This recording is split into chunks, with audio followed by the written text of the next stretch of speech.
Let's get this out of here. All right. All right. Hey, what's up, guys? Coach Mac. Play Fast Football. Tuesday night, day before school starts. Wanted to get on here and just rip, pretty much just an all ball Q&A. Any questions, anything you guys want to talk about before we get back to school, back to the grind. We've been practicing for the last 7-8 days. Teachers have been back for the last, 6-7 days. So,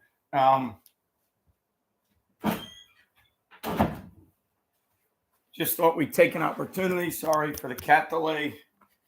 Thought we'd take an opportunity to, if anybody just wanted to talk some ball, straight ball. That time of year again, did a podcast today, a YouTube podcast. So it's really not a podcast. It's just basically just a video.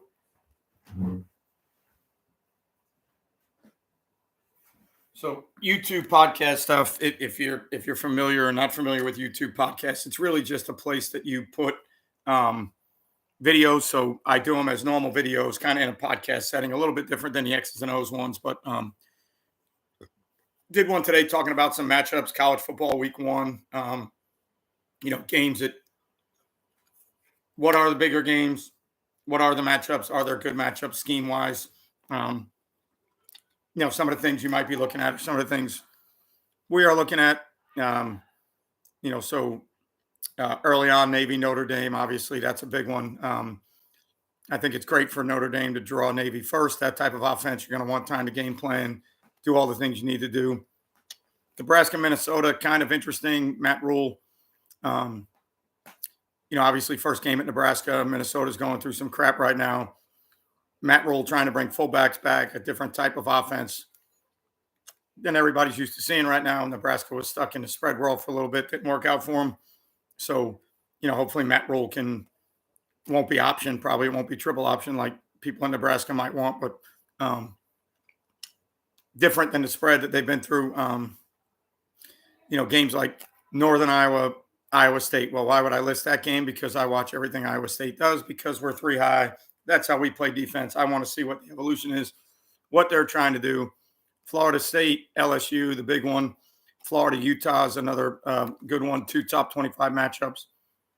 You got West Virginia, Penn State, who had played each other for who knows how many years, and then it stopped in 1992, hadn't played since. So I don't know if that one's going to be competitive or not. Penn State's probably a lot better than West Virginia right now, but who knows? Interesting one if you're a football fan, fanatic, incarnate word, who put up some unbelievable numbers on offense last year. Offensive coordinator left, took a job at Texas State. New offensive coordinator. Can they keep up the things that they were doing in the past? North Carolina, South Carolina. Shane Beamer's got some really good things going on. South Carolina kind of got them back a little bit. ACC, SEC, always good matchups. Everybody keeps tabs on who won. Is the SEC better than the ACC? Can the ACC compete? Phil Longo from UNC goes to Wisconsin. UNC's got a new offensive coordinator, so I think that one, could be potentially interesting. Tennessee, Virginia, another SEC, ACC matchup. Maybe not a matchup right now, but I think everybody's Tennessee was flavor of the year last year. Tempo, beating Alabama. I think everybody is kind of hot to see what Tennessee does again, if they can match that, replacing the quarterback. So we're, I don't know how many, 2 weeks away, 2.5 weeks away from opening kickoff in college football. So I think everybody's excited about that. We kick off a week from this Friday in our preseason classic. So we're back full go. Football season, that time of year, the good, the bad, the ugly. So first day of class for us tomorrow as a teacher. Freshmen come back. I have all freshman classes, all PE classes. So first day is nothing strenuous, but back into that mode of driving to work instead of driving to the weight room and driving to do 7-on-7s. Now you're driving to school to have classes and then 6-7 day work, all the things that we talked about. So I just wanted to get on here tonight, see if anybody had any Q&A, things that we were discussing. I mentioned on the podcast, we are pushing, we're about 18, 19 subscribers away from 25,000. I think that's a huge number in our demographic for what we do. The way we do our videos never really strayed from the business model. It's whiteboard, it's X's and O's, it's everything that people enjoy if you enjoy this channel. So I think 25,000 is a big number for us. Still pushing 4 million views, about 200,000 views away from 4 million. So again, I mentioned on the podcast video I did today, in the YouTube spectrum, not that big of a deal. There's videos out there that do those numbers in one video. But in our demographic for what we do, our business model, our niche, I think it's pretty cool to have almost 4 million views of people that are watching whiteboard X and O videos. So those are the things that we're, kind of currently working on. Should have, we're going to keep going, Coop. We're not quitting. There is no quit in the equation. Obviously we're trending towards doing different things. The thing I talked about in the podcast video was what I'm not going to do is I'm not going to stray completely from the business model just to get subscribers and views. So, I've always wanted to interview people on my channel. I've always wanted to see if I could get big names. I've never really reached out to anybody, to be honest with you. But, I think the channel's big enough. I think the subscribers, the following we have is very deserved of some big football names. But, surprisingly enough, in 24 years of doing it, it's 23 years or 23 years as a head coach. I've got a player at Florida right now. I've got a senior at Liberty who's up for the Bronco Nagurski Award as a defensive lineman. Good season. He's probably got a chance to get invited to the draft. So I've had some players here and there. I've met some people, but I don't have any real connections for somebody that's a buddy, a friend that would say, hey, we can get him on. So, if I reached out to anybody, it would be, hey, would you be willing to do this? I've always wanted to talk to bigger coaches, big time college coaches, see how they do things, see if they can kind of put things into perspective for us. But, when I mention the YouTube stuff all the time, and, it's really kind of an algorithm, thumbnails, titles, clickbait type things. So the thing that I am most proud about, and this cat is going to drive me nuts.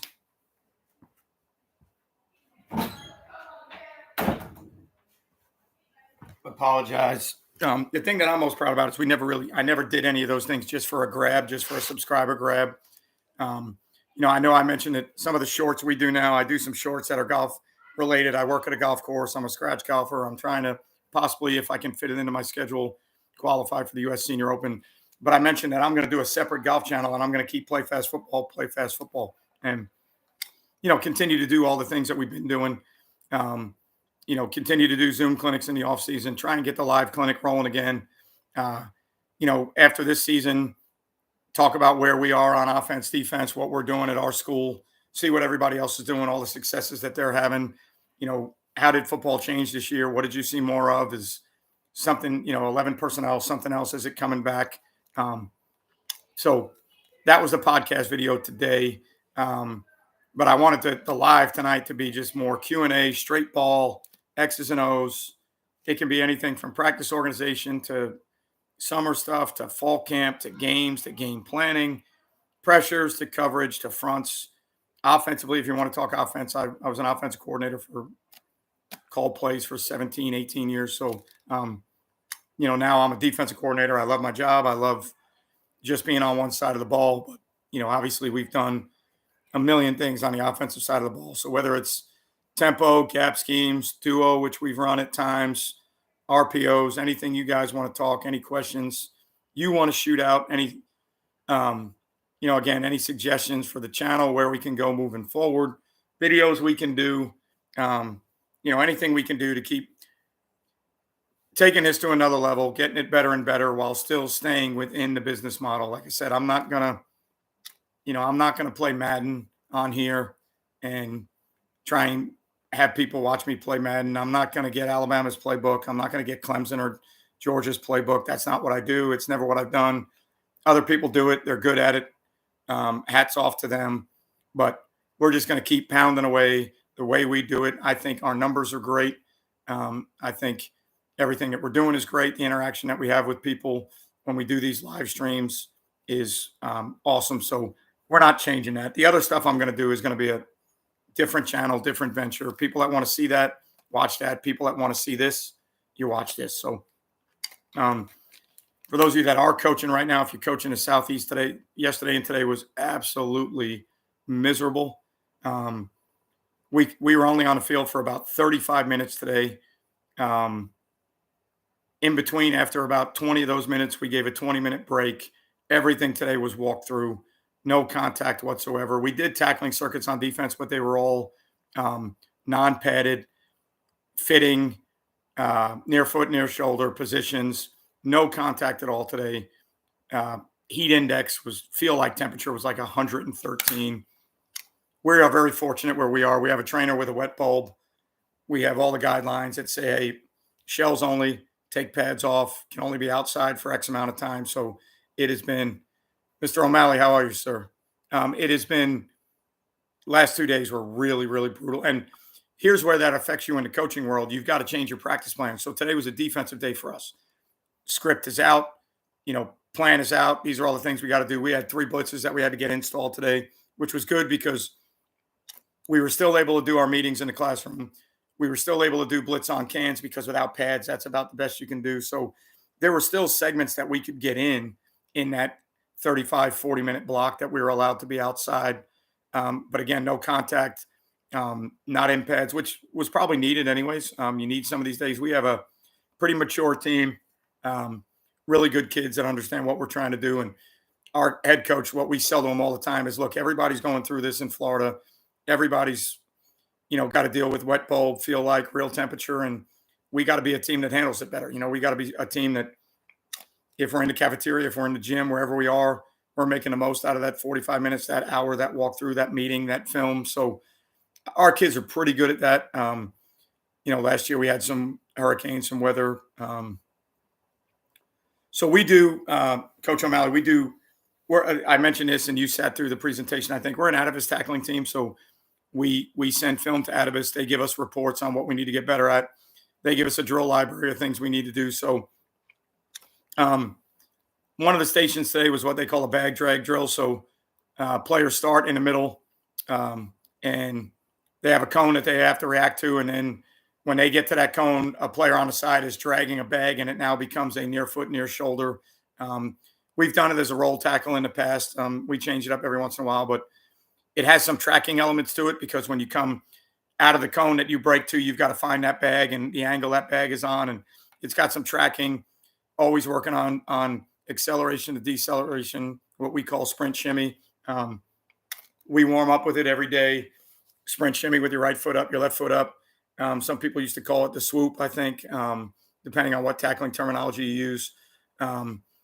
So we had that drill, and then we had a knee strike choice where defenders are on their knees. There's a player in front of them. Coach gives them a direction. They take 2 steps towards the defender and then a step in the direction he wants them. Defender's got to pop up to one knee, that near shoulder strike, head behind, what we're doing with our hands, palms down, how we're trying to strike. And then another one was another tracking drill that they call a close angle drill. So ball carrier has 2 cones he can choose from, 45-degree angles left and right. Defender's about 10 yards away from that. And the defender gets a 5-yard running start. The offensive player can't start until the defender gets to the 2 cones that are about 5 yards away. Offensive player chooses his cone. We now have to track the near hip, take away the cutback, near foot, near shoulder. So, it's all tracking drills, tracking the near hip, taking cutback away, keeping our helmet behind, near foot, near shoulder, sprint, shimmy, acceleration to deceleration. Those are drills. We do them all the time, constantly. We do tackling circuits as much as any team I've ever been around. Our players play both ways, so we've got to do them almost every day because kids are going from offense to defense. So, a lot of times the old school tackling circuits of how physical they are really out the window because, like, we have guidelines of how many times you can actually have full contact. So, during the summer, practices like today, those are the days that you can create all these different tackling drills that you're working on leverage, positioning, acceleration, deceleration, palms down, like Atavist is palms down strike. So we don't tag off at the hip, palms up anymore. We tag off palms down because when we go to strike, we'll be striking palms down. That's what they teach. So, a little bit different than the old school club wrap, grab cloth. But things change all the time. Techniques change. We use them for our tackling system. We send information to them. We're part of their program, so that's how we're going to tackle. The reports we got from them last year was we were top 10% of the high school teams they work with helmet out of contact. So all the near foot, near shoulder stuff we do, helmet behind, that was showing up in games.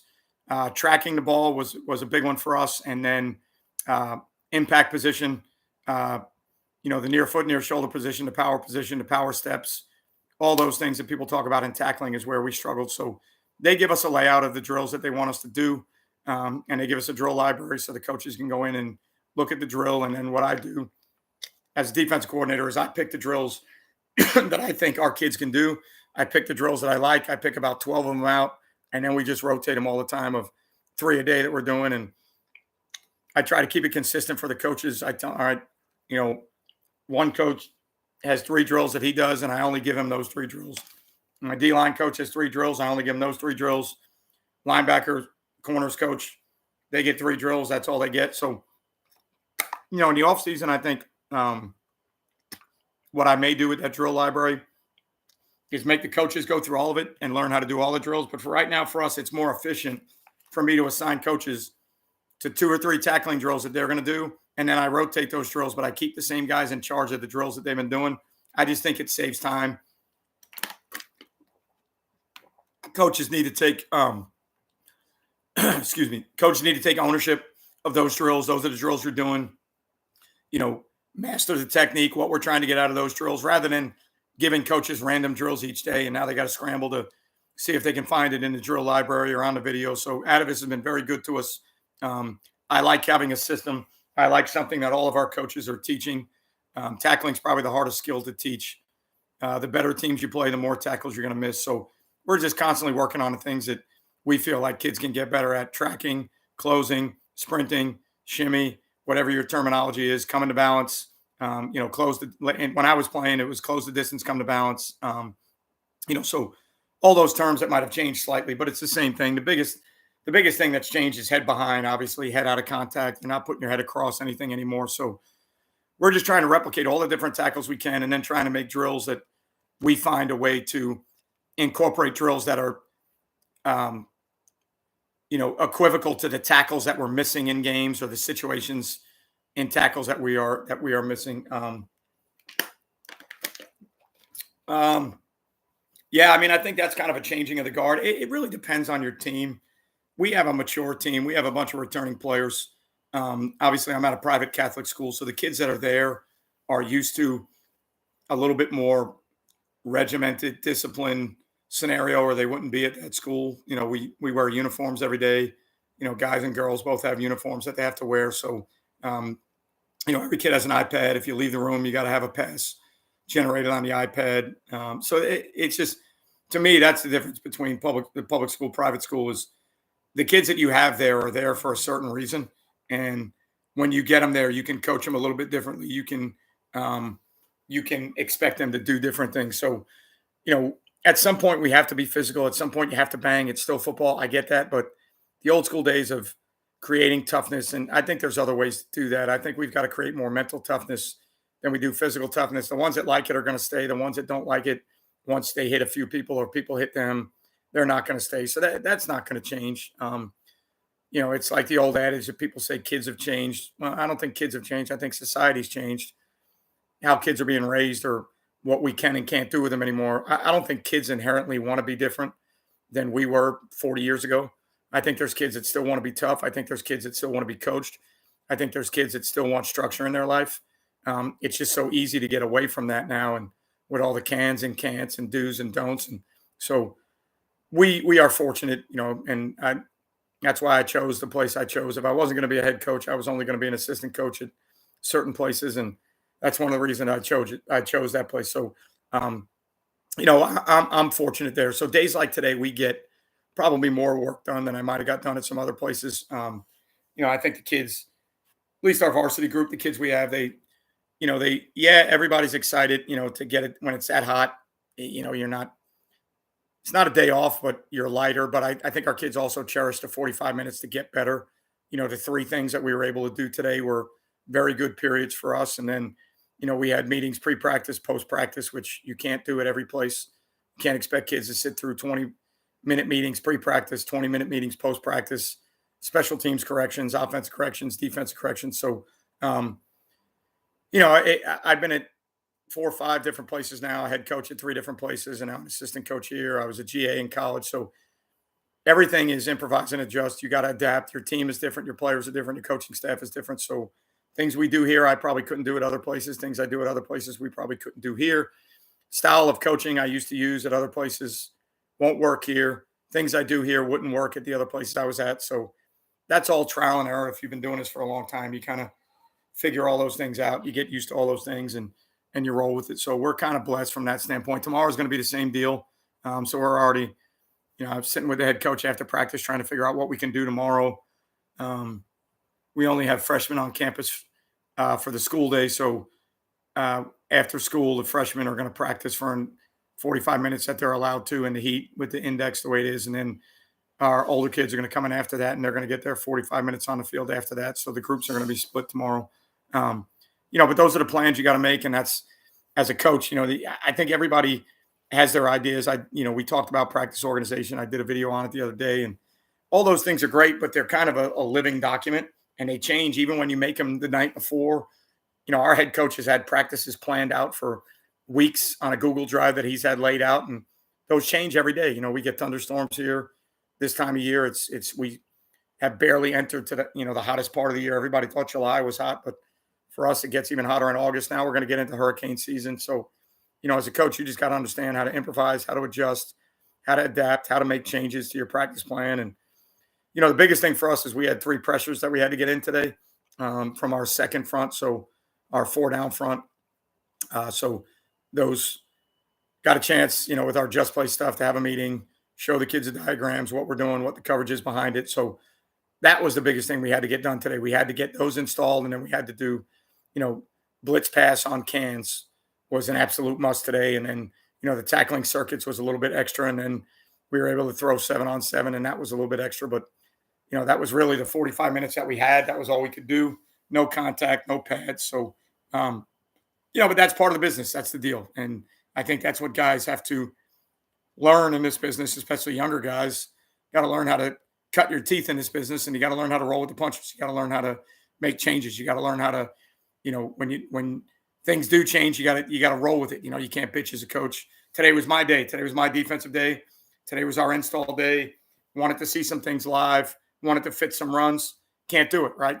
It's not the head coach's fault. It's not the trainer's fault. So, you just got to take it with a grain of salt, make it a positive however you can, get your work in, get it done, and kind of move on. So we had a great 7-on-7 today mixed in.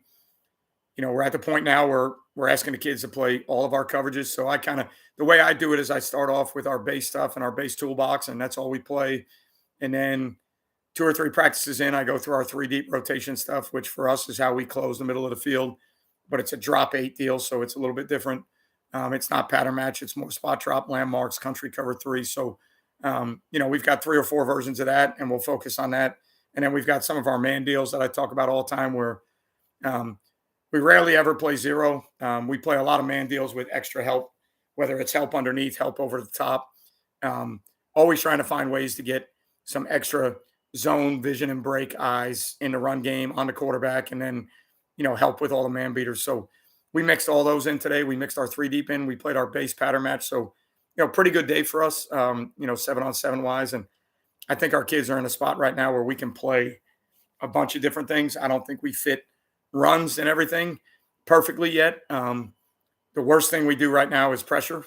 We are terrible pressuring right now, understanding gaps and movement and how those gaps change. Everything's drawn on a board or on just play. And all right, here's the path. Here's America's blitz. Here's the long stick. Well, as soon as the ball gets snapped, all those things kind of change. If you're long sticking, is the guard at you? Is he away from you? Are you going to cross his face? Are you going to have to flatten down the line? The mic goes B gap. As soon as the ball gets snapped, that B gap's moving. So, and our kids actually like, the first place I've been at where our kids like base defense more than they like pressuring. So, kind of a bonus for us. Our kids like our tight front 3 high stuff. They like our base fits. Our linebackers like reading things and fitting. Our middle safety likes fitting off our linebackers. So, Um, our biggest issue right now is we don't pressure very well. So, um, we've got to work on it more. We've got to get more live reps on it. Our offense is doing a great job with the stuff they're doing that give us some issues right now. So we're not even into game plan stuff yet, even though we have a classic in 10 days or 11 days next Friday, a week from this Friday. But we're not even into that opponent yet. We're not even worried about that. We're still good against good, us against us, and getting as many reps as we can. So, that's where we're at. That's what we're doing. Um, that's not really a change from anything we've done in the past. We start with our quarters toolbox. We go to our three deep adjustments. We go to our cut coverages or our man combination, vision and break players, however we want to look at it. And then we go to our pressures, and that's what we do right now. We've got one more front. Got to get mint front installed. Right now we've got tight front, 4 down. We got to get the mint front. So that's one of the things that we still have to get to. But Demon, want to play football, but I'm a beginner and lack knowledge of how to understand play calling and terminology. Basically understanding assignments. There's only one way to do it. You got to play. You can't, even with Madden and NCAA and all those things that are out there with triangles and circles and man and zone drops and all that, it's still a video game. At some point, you got to get out there. You got to play. You're never going to learn it.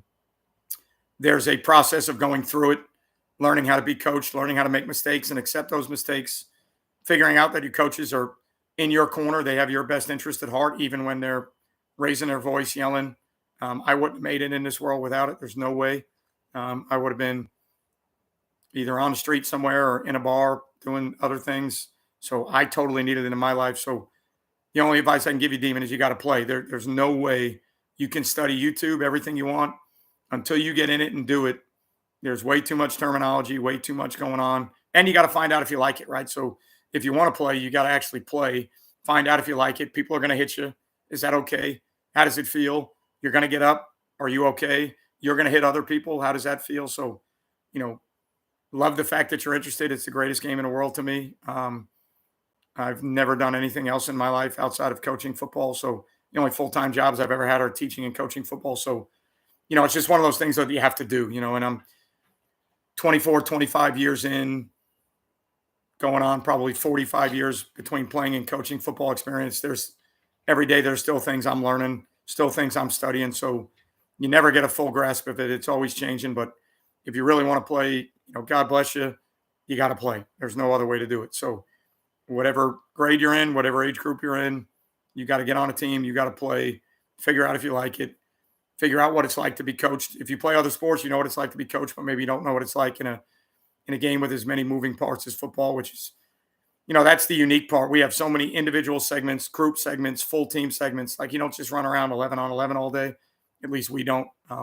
So, a lot of moving pieces, a lot of parts that are very similar to life. I think it helps you with school. I think it helps you with organization, discipline, mental toughness. So if you want to play, put your foot in there, play.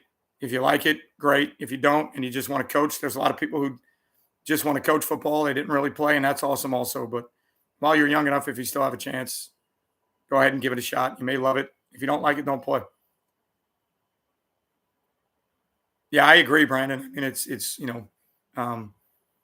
for me, it's just different than everything else. As much as I talk about golf, playing golf, what I do, I'm probably, statistically, I'm probably a better golfer than I was a football player. Pretty successful college career, did a lot of great things in college, but I was 5'9", 155. That's got its limitations. It was as good as it could be for as long as it can be. But even with all the stuff that I do in golf, I wouldn't trade football for anything. How I was raised, my upbringing, all the things that, I learned in my life and the things that I use every day and things I use in the business world. So it's, it's different. It's different for everybody. It's the people that want to get involved. The thing I tell them all the time is it's not what you think it is. It's not just calling plays. There's more to it than that. You're involved in people's lives. There's off season. There's summer. Football season for me is 6-7 days a week. It's 70, 80-hour work weeks. The pay doesn't change. Your supplement is what it is. It's not changing. There's people that are going to put in, there's people that are probably going to put in 40 hours for the same amount of money you are. And there's people that are going to put in 80 hours. And, I think it's gotten easier. You don't have to sleep at the office anymore, huddle and internet. And it's definitely easier, but there's still a price to pay. There's still work that has to be done. And, our schedule is what it is. You teach all day. After you teach, you go to practice. We start with meetings. We go to practice, around the field for 2 hours. After that, we have meetings or other things going on. So, it's going to be a 13, 14-hour day. There's no way to get away from that. So, um, if you're getting in, that's what you have to understand you're getting into. But I wouldn't change it. I wouldn't do anything different. We talk about salary all the time. We talk about supplements. We talk about how it's not really valued the way it should be. But you know that when you go in, so when you go in, you make that decision, you make that choice, and you kind of live with it from there. So, is there anybody? Can we get into X's and O's, scheme, any ball talk? Well, I could talk about all these things all night, but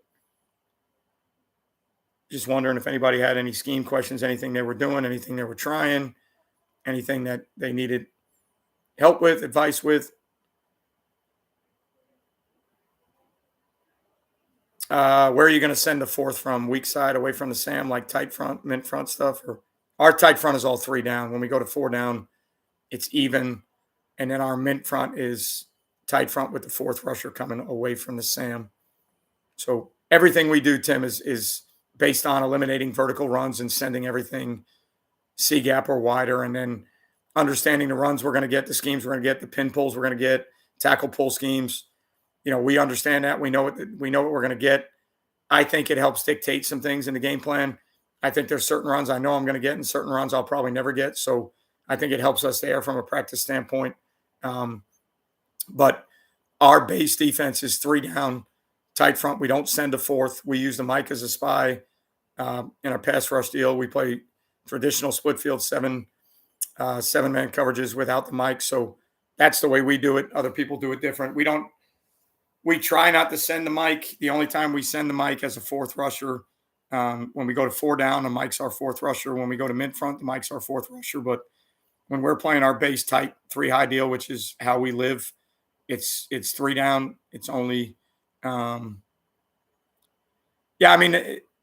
problem with to me, the problem with 4-3 over front is you're going to have an open A gap and an open B gap. So, you're going to have to spill, which everybody works on in over front. And, you're going to have the gap exchange. You're going to have to do all those things. But I think tight front in general, by alignment, even if you don't have the greatest bodies in there, you're by alignment, you're spilling the ball. B gaps are taken care of as long as the kid can at least hold a point, hang on for dear life. The Mike and the Will are going to work A gap to C gap. So you're going to have an A gap that's taken care of. So, that's kind of why we play it. I was a 4-2-5 guy for a while. A lot of our 4-2-5 principles still apply when I go over front. But the issue with over front stuff is you're always going to have an A gap and a B gap. So you're going to have 2 bubbles, one really big bubble, RPO world, coverage wise. What are you doing to eliminate that bubble? So tight front for us is kind of a way. RPO wise, everything gets sent out to the overhangs. They can hold a little bit longer. There's no interior gaps to fit when we play it right. So, you don't have to fold immediately. So, that's why we play it. And the interesting thing about that, Tim, is when you watch colleges play now, that there's not as much. A lot of it is now 4 eye shade 5, not as much tight front. I think the C gaps are a little bit too much of an issue with all the speed there is in college. Maybe too many tackles. Everything is about eliminating vertical runs, right? I talked about Tennessee being the flavor of the month and what they do. Tennessee, if you talk to people at Tennessee, it's all about vertical choice passing game, vertical run game, right? So your vertical run game, you're talking about downhill gap schemes that are, getting the ball to enter vertically. And that's what we're trying to eliminate on defense. I don't think that's ever changed. You're trying to eliminate, vertical entry on your defense. And if you're playing over front stuff or you're playing odd front stuff with bubbles, you're going to have to spill. You're going to have to close space. You're going to have to work on how you handle down blocks. You're going to have to work on gap exchange. And so tight front makes all of that a little bit easier. But again, you have to understand you have C gaps that are compromised. The ball is going to be on the edge. Where's the Sam or your extra player? What are you playing to the overhang? How are you handling certain schemes? Like we get a bunch of GT counter. And now if you can't spill the first puller, there's going to be potentially 2 pullers that wrap. So your backers are going to have to learn how to spill the first puller and what you're doing with the second backer on the second puller and your force player or your overhang. So, you don't eliminate run fits in general. You don't the spill aspect to me happens naturally by alignment. And then you got to talk to your linebackers about spilling pullers and how we're trying to continue to send the ball one gap wider. And then the middle safety is the cleanup guy for us. Sam linebacker on one side, usually a corner safety, depending on where the ball is on the other side. It ends up becoming very similar to 8-man front football in a way. So, you just got to understand what you're going to see, formations you're going to see, what the runs are. So, there's still a bunch of great 4-2-5, 4-3 teams. For us, with the kids, we have 2 bubbles, RPOs, how we're going to eliminate those. That's the issue for me in 4 down. One coverage to be in while in trips. What would it be? I really like the idea, man. I want to play 2 read. That's our base philosophy, Will. We are a stubby team. I call it mix. I've never called it stubby. I always call it mix, but that's how we start. There's some goods and bads to that. If number 2 is a dude, your safety better be a dude because they're going to find ways to get number 2 matched up down the field on your safety. We don't play it with a Sam linebacker. We play it with 3 safeties. An argument me and my head coach have back and forth is everybody says play that coverage because nobody throws the ball to number 1 to the field. If nobody throws the ball to number 1 on the field to the field, why are you wasting a guy in man coverage on number 1 to the field? So, you can go back and forth with all that. That's our base coverage. That's our base adjustment. And then all of our other 3-by-1 adjustments come off of that coverage with how we're handling it. So if I had one, that's always my first install. So yes, that's probably the way I would play it. You get to bracket the single. You don't need the backside safety. You don't have to poach anything. You're going to get beat by spacing and some underneath stuff. So you definitely need some change-ups. But if you're asking me, hypothetically, 1 trips check, that's the first one I always put in. About cover 2 shell post snap, then rolling 1 corner down, usually the wide side, then the other 3. If you're talking about like clouded or kicked coverage, like 3 roll or 3 strong, or we play some roll deals. We play some 3 kick or deals where corner's going to be down. The concerning thing in high school with the hash marks that we have is playing that theory to the field.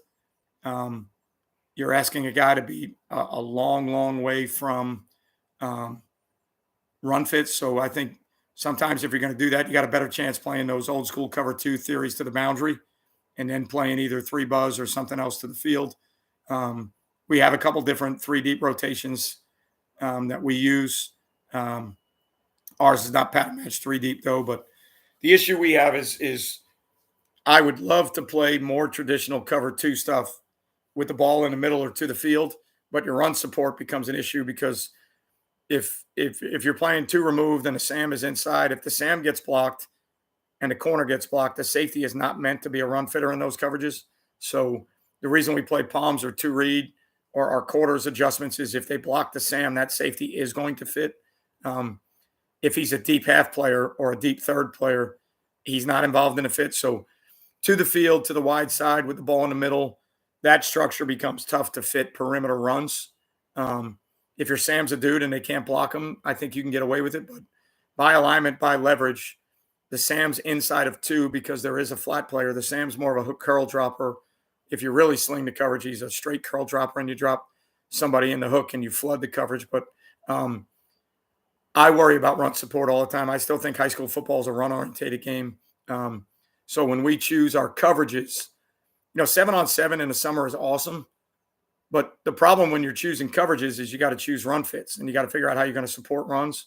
So once camp starts and the season starts, everything goes back to run fits and how you're going to fit runs. So all those coverages they were beautiful in the summer. It was nice to teach them. A lot of those coverages you don't have a ton of chance to get to. Now, defined passing situations, yes, we will certainly roll coverages. The big deal in the NFL right now when everybody talks about the Fangio system is how they play cover 2 to the passing strength in quarters away. So anybody that was a quarter half team, you normally would play quarters to the field and cover 2 to the boundary. You normally would play quarters to passing strength, cover 2 to the boundary. The Fangio system is kind of backwards where they play cover 2 to the passing strength. But you got to remember in the NFL, the ball's in the middle all the time. You have defensive ends that are pass rushers that get paid $90 million to rush the passer. The ball, yes, there's wide zone. Yes, there's pin pull, but with the ball in the middle all the time and the way the edge rushers get after the passer, perimeter runs in the NFL aren't as easy. The guys that are doing it now are doing it off of more under center jet sweep, old school, old school wing T theories of jet sweep and, in the NFL, because the NFL is a different game, but that's because the ball's in the middle. There's not a ton of wide side runs. You get in high school and put the ball on a hash mark. If you roll the coverage to the field, your run support's going to have some issues. There are some things you can do if you're dropping 8. You can get to where you're flooded to the field and maybe still have support to the boundary. But the suggestion I make to everybody all the time, and the thing I talk about all the time, is coverages are great. Coverages are tied to run fits. If you can't fit runs, I don't care what the coverages are, unless it's 3rd and 20. All those coverages kind of go out the window if you don't fit runs. So when we choose coverages that we're going to use, it's always run fit first. So, when Will's talking about that 3-by-1 adjustment, one of the reasons we use that is I have a weak side support player. You're not going to, you might, but I'm not going to give you weak side runs. So if you're a poach team and your backside safety has to play 3 vertical, now you get all the RPO deals. 3 goes vertical, but they run the ball weak. Now you got to force it with that end or that will linebacker. You're almost short a guy. Quarterback runs, you're definitely short a guy. So that 3-by-1 adjustment, we always have a weak side overhang, whether it's the corner or the safety. We change the lookup, but there's always a D-gap run player there. So our coverages are always predicated by how we can fit runs first. Actually, this morning I did a YouTube short talking about quarters. Somebody asked me, because we're a quarters toolbox, how much quarters do we play? We don't play a ton of quarters. We never get the opportunity. We don't play it to 2. In our tight front stuff with the C-gap integrity, we don't play it to 2-by-2, because the way I teach quarters to Sam linebackers outside of number 2, and that makes the safety more involved in a run fit. If 2 is removed and the safety's playing 2 vertical, to play a 2 remove vertical and fit C-gap runs, I think that's tough. Now, if we get a tight end and we get 11 personnel, 21 personnel, then we play quarters. That's what it was meant for. But the 2 removes, we only do it situational based, scenario based, because it kind of, especially with tight front stuff, there's a soft edge there. Sam linebacker's a long way away. You're actually taking him out of the run fit when you're playing quarters, the 2 removed. We are an old school quarters team by the book. Sam has 2 to the flat. Sam carries the wheel. If 2's to the flat, safety's going to rob posted curl of 1. So our quarters may be different than some people consider it. But ours is old school quarters the way I learned it in 1990, 1991. So my Sam backer is going to be outside the number 2. So we're a quarters team, but everything we play is usually an adaptation of quarters. It's not true quarters, because by rule, we have a hard time playing what I consider quarters coverage to that. So anything else that's adjusted off that, like we play man on 1 and 2 with the corner and the safety, and we put the Sam closer to the box. Some people call that press quarters. If the safety has 2 to the flat, it is not quarters to me. I don't care. I've had this argument a million times. I'm not calling it quarters. That's not how I learned it. It's not what quarters is to me. So that to me is a man deal. That's not – if my safety's matching a bubble or he's matching 2 to the flat, there's no way in my mind that's ever quarters coverage. So I don't consider that quarters. Now, if there's people that consider that quarters in their world, there's nothing wrong with that. If that's how they know quarters, if that's how they learned it, press quarters, red zone quarters, or however you want to look at that. If that's your world and that's how you cut your teeth and that's how you learned, then you can do that. My world, where I cut my teeth, where I learned quarters, was old school, outside backers, outside of number 2. It was a 21 personnel deal. And then that's where 2 read came from. So 2 read, palms coverage, is the adaptation to quarters teams that didn't want to put the backer outside of number 2. So now we have to handle how we're going to get 2 to the flat, because we're putting the apex Sam linebacker closer to the run fit, closer to the box, so he can't handle 2 to the flat. I will never ask my Sam linebacker to apex the tackle in number 2 and carry 2 to the flat. So we're playing him inside right now, Tim. That changed for me. Our corners are 7-by-1 inside of number 1 when we play our 2 read stuff. If we were playing quarters, we'd probably press it and play man. We'd play Meg rules. Technically, again, by rule, if you were playing quarters, the corner should probably let shallow crosses go. I find that hard to teach. when we're going to play quarters, we play Meg and we play one everywhere. So we constantly have to mess with the alignment of our Sam linebacker, because if the corner's pressed and the Sam is 3-4 yards off the ball, you're going to start to get rubbed. So if our corner presses, our Sam's got to be a little bit looser. If our corner plays off man, then our Sam can be up a little tighter. Right now, we've got some guys that aren't great press players. So if those guys play quarters, for us, they have to play it more of an off-man deal. So now the Sam can be a little bit tighter. I've always looked at some other ways to do it. Like right now, our Sam is athletic enough. Like if we wanted to take some heat off the safety on 2 vertical, we could play the Sam in more of a scooch technique, like a Rip Liz match. And if 2 went vertical, our Sam could carry it so that there's a presence there. And hopefully, if it is true pass and our safety recognizes that, and if he was a little bit late because he's tighter and we're asking him to be involved in run fits. I was never a fan of the safety reading end man on the line when the end man on the line is a tackle, simply because I've seen so many bad pass sets in high school that look like run blocks, and it actually works out for the offense in a way. But, the old school pass set hi-hat in high school sometimes can be tough. So if my safety's playing quarters with a vertical responsibility of 2, we actually read number 2. So that's why we don't play at the 2 removed. It doesn't fit how I teach it. I've talked to guys about reading end man on the line. I've talked to guys about scooching to Sam and playing it more like a Rip Liz deal, so that if 2's vertical, we at least have somebody there and he's not just ripping down the seam. But the way I learn quarters, the way I teach quarters, I'm just not comfortable playing it a bunch to 2 removed unless it fits what we're seeing. If we're seeing a ton of perimeter runs and I want to change the leverage, yes, I'll play quarters. If we're seeing a bunch of 2 to the flat that I want to match, yes, I'll play quarters.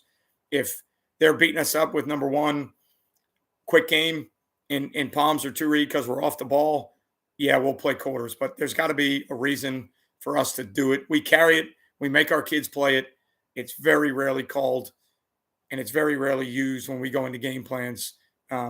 If we do play it, it comes from me from the sideline, and I tell the kids to play quarters even if it is 2 removed. So if they get that check in the call, they know that anything that has a number 2 is going to be quarters. So now if it's 2 removed, the Sam's going to line up outside of that. So, again, that's just preference, how you learn, what world you live in.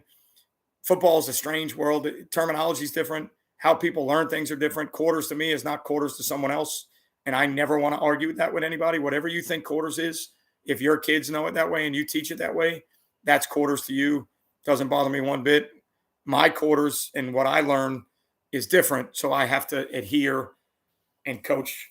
We all have to coach what we know and what we understand. So that's the way I understand it. That's the way I'm going to teach it. So if I'm going to use it, I have to teach it the way that I understand it. So, but again, when you think about change-ups, we play man-to-man on number 1 and number 2. So when we see RPO teams, based on splits and who the guys are, we give our kids the ability to make man checks to where now the safety is going to match 2 to the flat and the Sam can be tighter to the box, right? So, yeah, we do that. We just don't call it quarters. So, again, that's just preference for me. That's what I believe in. But again, some people might call that red zone quarters, press quarters.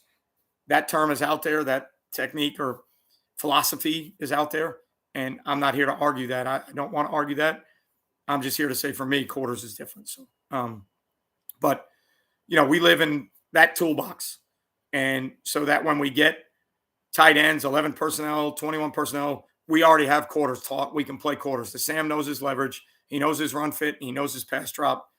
Our safeties know that they have 2 vertical. They know that they're going to rob posted curl if we get a different release. They also know that if the tight end blocks or number 2 blocks, they know that they're adding themselves to the run fit. So the good thing for us is we teach it. We make our kids play it so that when we do have a chance, like when we see it, we're okay playing it. So one of the things we're doing right now in our tight front deal is if we get 11 personnel and they put tight end flanker to the boundary and twins to the field, if our Sam sets himself to the field, we actually allow our safety will make a quarters call to the will, and our will plays quarters from outside the tight end. So it looks a little bit funky. Like it scares the crap out of some people because when you look at it, we're tight front. It's a 3-1 box. They've got that Y off tight end in there, so it looks really light to some people. But the thing you got to keep in mind is we have a middle safety that's a hybrid backer and then a quarter safety. So if that Y off is in the blocking scheme, we're going to get two fitters from the third level. And that's just how we play football. So, it looks like a light box. It looks a little sketchy at times, but if you can play tight front the right way, if you had big physical four eyes and a really good nose, all the runs are going to matriculate outside. You're not going to get killed on inside zone. There's nowhere for that ball to go. It's got to work its way outside. So it fits for us. So we actually play quarters to the boundary with a 3-1 box. And I know a 3-1 box sounds crazy to some people, but we do it.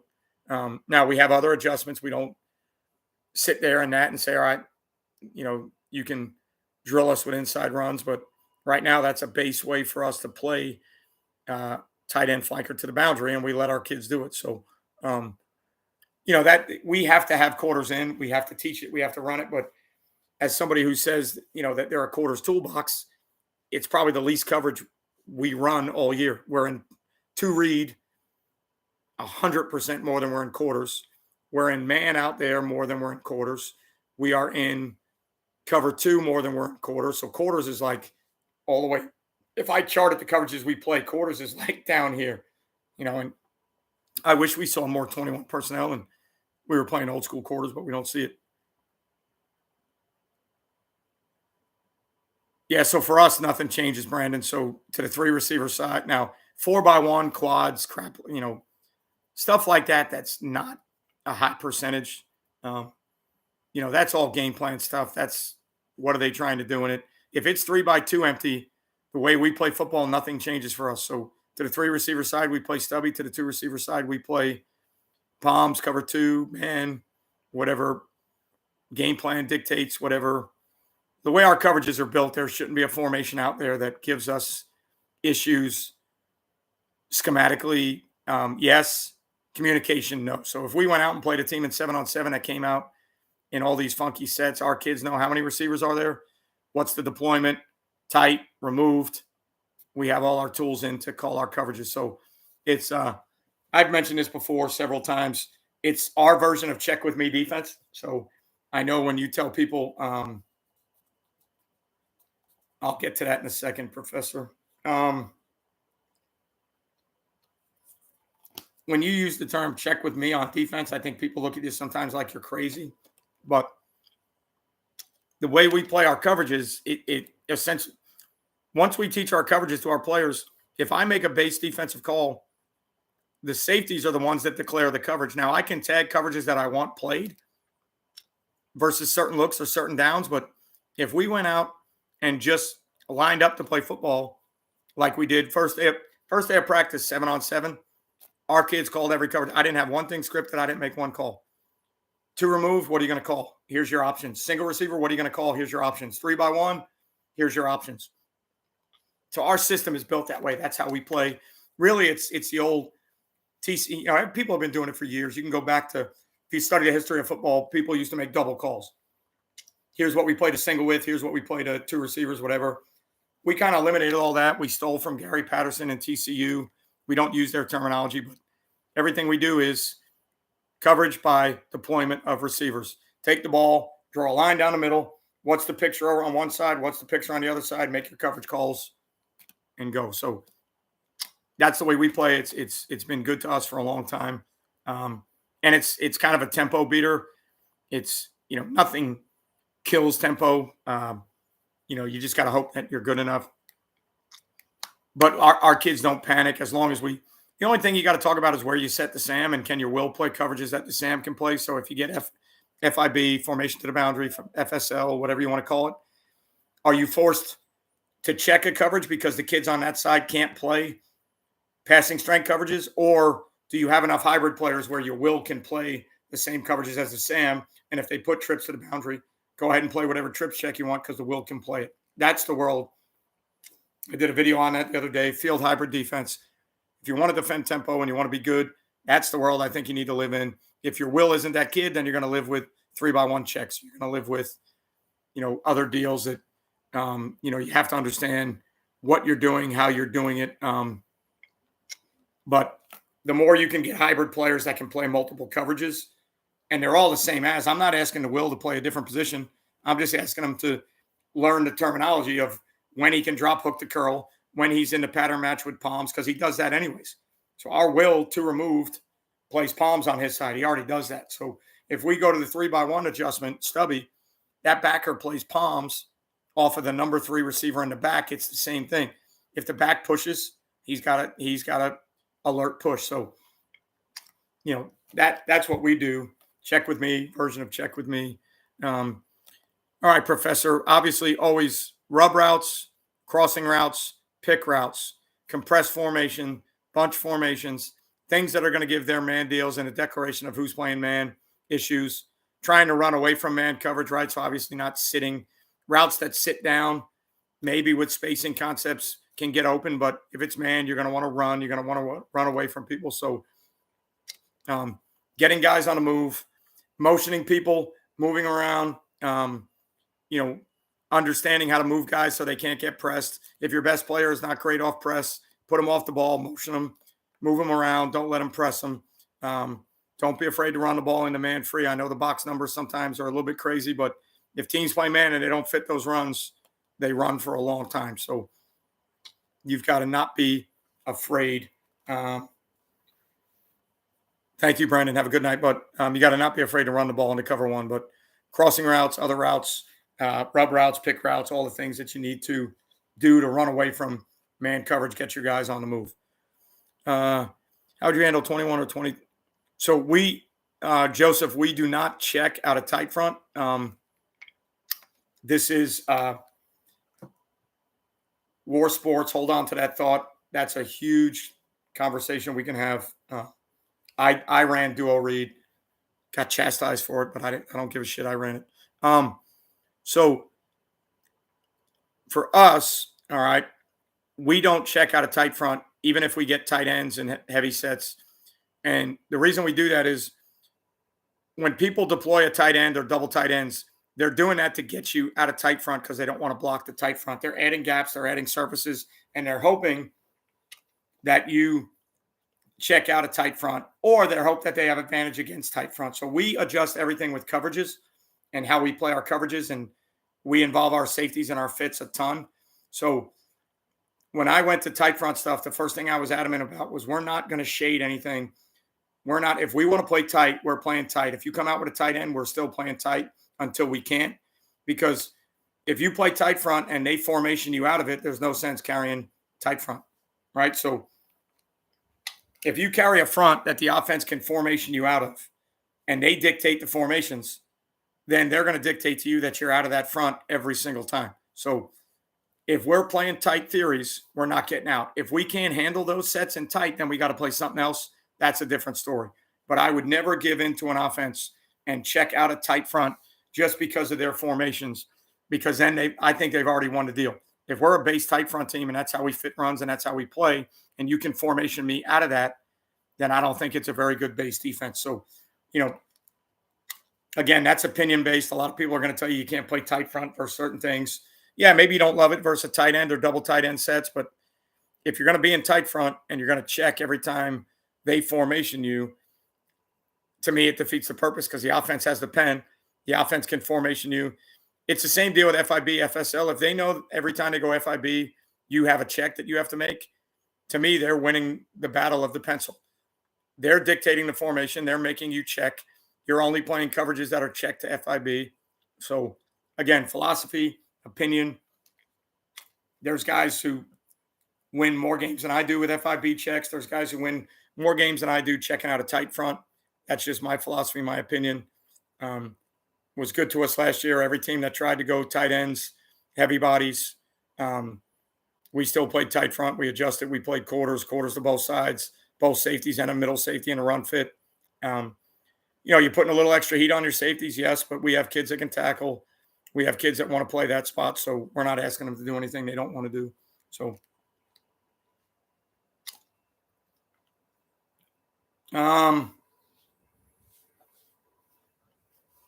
So Caleb, what is your term for cut?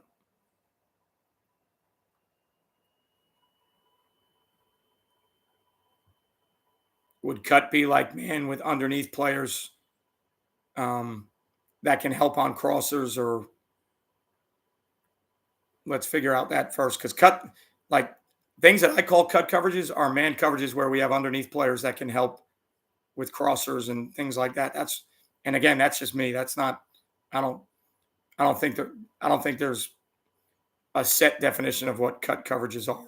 And good thing about football is you can call things whatever you want. As long as I know what I'm talking about, and my kids know when I say, hey, we're going to play these cut coverages, then that's all that really matters to me. The answer your question, War, because the duo entry point is front side A gap, people do not think it can be read because defensive ends can play both a little bit easier. Inside zone entry point is usually the opposite A gap, so it's further for the 5 technique to squeeze, makes it easier for the quarterback. We ran duo read, really tight front side A gap entry point, carried it for years, was good to us.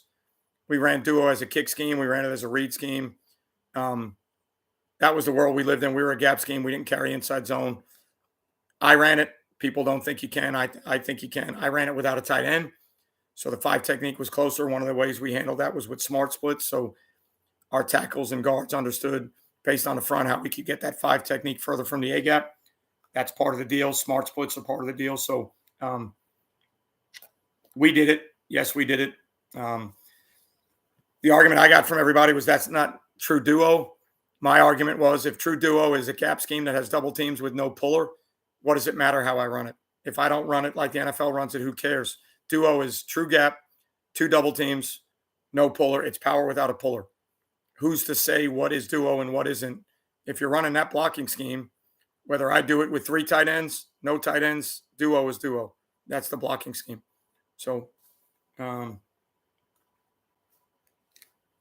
4 eyes read guards. That's just preference. I think for us, if we read tackles and we got arc release schemes, we would widen too much. I try to keep it easy on the 4 eye. We're reading guards. Guards at us. We're trying to penetrate guards away. We're trying to squeeze. Helps us with trap schemes. There are some, pros, cons to it. It is what it is. I think a lot of the arc schemes that were widening 4 eyes and deals like that, I wasn't into that. So we read guards. How would you block power against 3 men front with a 5 technique and a walk down overhang to the play side? H-back lined up manually. So now you've got an issue. You've got 2 outside the C gap. Technically, if you're blocking power and the tackle's a down gap, backside backer player, that 5 technique's got to be kicked. So it's kind of hard to kick the 5 technique. And depending on what the numbers are in the box, you could alter the blocking scheme. You could kick the 5 and put the puller on the walk-up overhang. But there's probably better plays for you to run if they have a 5 technique and a walked-up overhang to that side. If the 5 technique is probably going to move, I don't think he's going to stay C-gap with the walked-up overhang outside of him. Again, game plan specific. It's kind of hard that fullback's going to have to kick that in. Could you, depending on the numbers in the box, could you arc the fullback to the overhang and let the end be kicked like a long trap scheme or a tackle trap scheme? Yeah, you probably could if you can get both inside backers blocked. But you have to assume that they're probably not staying in that look. Somebody's probably coming under, but technically, if the tackle doesn't touch that end, fullback sniffer, somebody's got to kick him, right? In any gap scheme, somebody's got to kick, somebody's got to wrap. So I would think you're still going to have to kick the 5 technique. Cut to me is basically 2-man. If nobody goes out, if it was 2-by-2 formation and 2 went out, the cornerback would take him. The overhang would cut the number 1. Yeah, that's probably more like they play some of their Ripley's match or with those adjustments. We don't play anything route adjusted like that. Our cut deals are where we're going to play man and give you underneath support with backers. It's not really a bracket coverage. It's not backer in, corner out. It's corner's playing man, but he knows he's got help underneath. It's better for us in run fits. We have more guys that have vision on run schemes, backfield action. Helps us with crossers, helps us with screens, helps us with quarterback scrambles.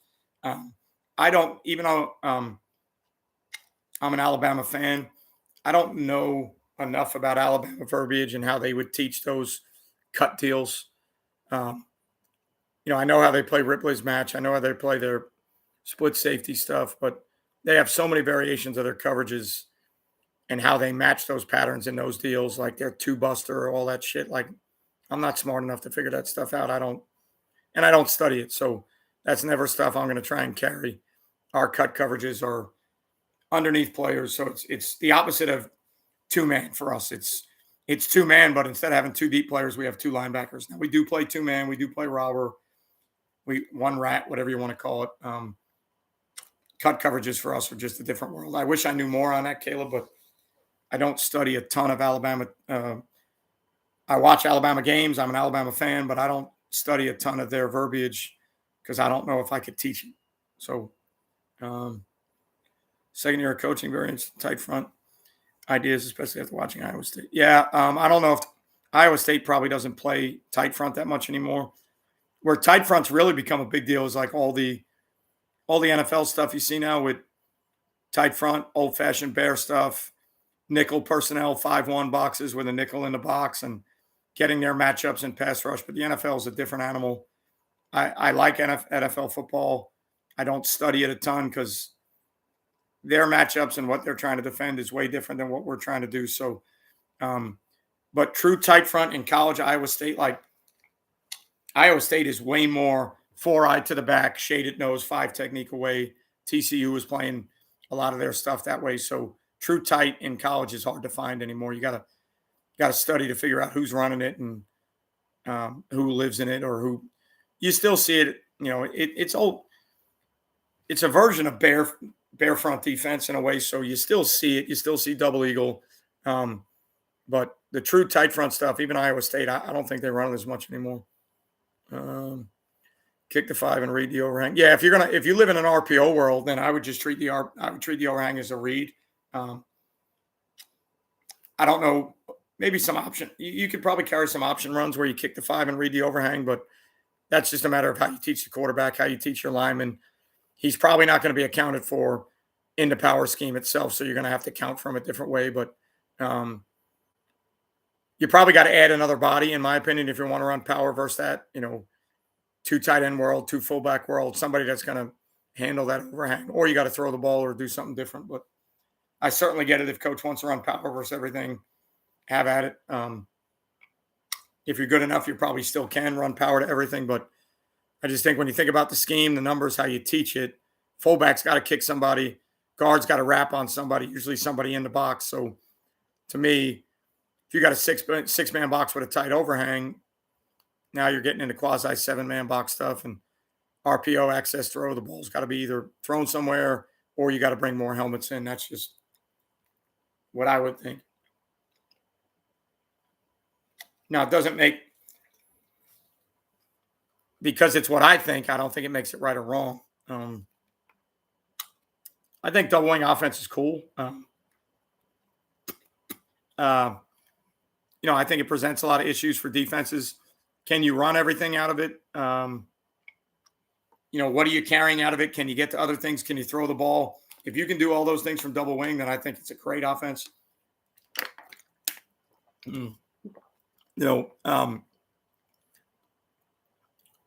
In my experience, double wing teams that we see now, the old school wing T, double wing, like when they're wing T in a backfield set where the tailback is the weak side wing, that offense is really good, really tough to defend. Flex bone stuff, if you're double wing, flex bone, you're living in the option world, you kind of lose passing game theories. So my deal would be if you can get into that and run a bunch of different things and throw the ball, I think it's a really cool set. It's a neat formation. There's so many versions of it: double tight, double wing, spread, double wing. Old school wing T, double wing. I would worry about it from an offensive standpoint. Can I carry the things I need to carry, or am I just carrying packages that are double wing? I have no idea who Don Markham is. I'm sorry. Probably should, I guess, but no idea who he is. Yeah, if it's like double tight, double wing, wedge, foot to foot, yeah, that's a pain in the ass. But that ends up becoming a box deal where if you've got big physical players in the box that can handle that, you're going to be okay. If you don't, they're going to mash you to death. So that offense to me is probably now. I'm not. I shouldn't say the only way, but like that offense to me becomes more of a physical matchup of these are the guys we have. We're foot to foot, 3 yards in a cloud of dust. Probably got some great counter games, some great rocket toss stuff that they do, or other stuff. I've never seen it. I don't know, but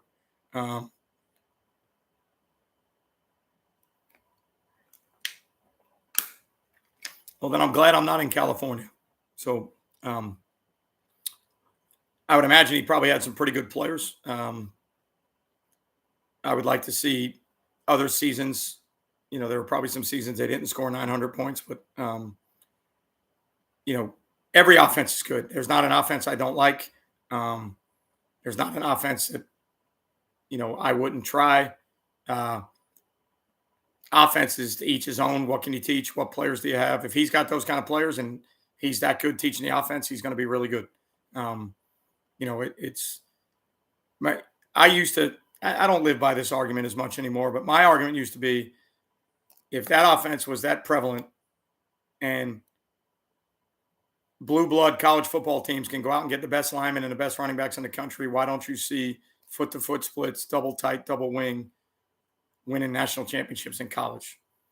I don't know if you can argue that anymore. Don't know if that's a valid argument, but hey, King, how are you?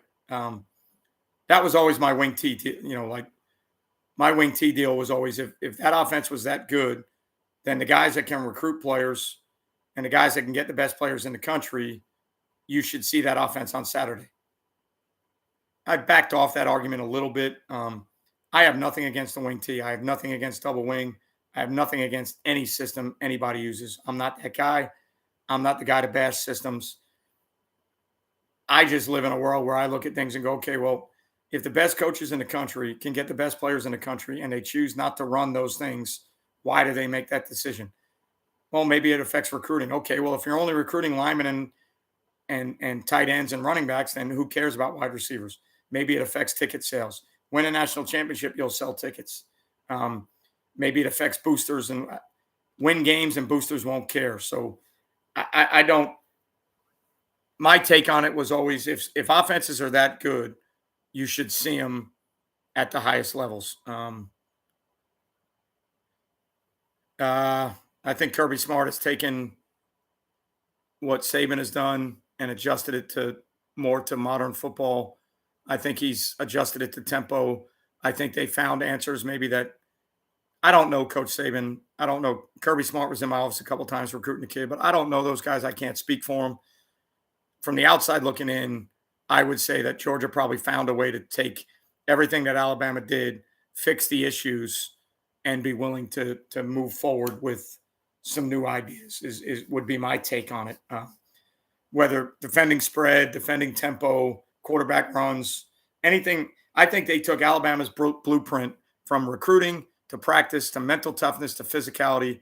I think they took that and tweaked it to the things that they needed to tweak. And that's why you're seeing the success that you're seeing. I would still think at the base roots of that is all Saban stuff, I would think. And now it's just adjusted to the way it needs to be adjusted now that he's in charge. But, again, one post, two sale. Would you have them adjust all versus cover three? If so, yeah, you probably have to make some adjustments versus cover three. I don't know. Landmarks, depths. The better thing to adjust might be who runs the sail and who runs the flat route. Running it from different formations, bringing the sail from the other side of the formation, bringing the flat route from different places. It's still a pain in the ass to defend, even in cover three. You have to be willing to throw the flat route a bunch, which if you are, that's fine. But it's hard to make those adjustments all the time to say the sail route's going to be 14, it's going to be 12. I don't. You can probably get away with it versus quarter stuff, two read stuff, but true cover three, I don't know if one vert, two sail, or just post and sail. I think it's very good to certain coverages. I don't know if it's good. Technically cover three, the post is probably dead. If there's Nothing in the flat. I would think the sail route might have issues, but I think anything's possible. I think that would be a call versus certain coverages, and if you got other coverages, you probably wouldn't call it. Um, I don't know about the adjustments. To me, you better throw the ball a lot if you're making those kind of route adjustments. I know that's a big deal in college, vertical choice, all that stuff, but I think in high school with what we do, it becomes tough. Um, Wing T, flex bone, double wing center is not used in the NFL, so without that backing. Yeah, I guess if you don't see it in the NFL, you won't see it on Saturday. I don't know. Interesting argument, interesting perspective. Here's the thing I do know.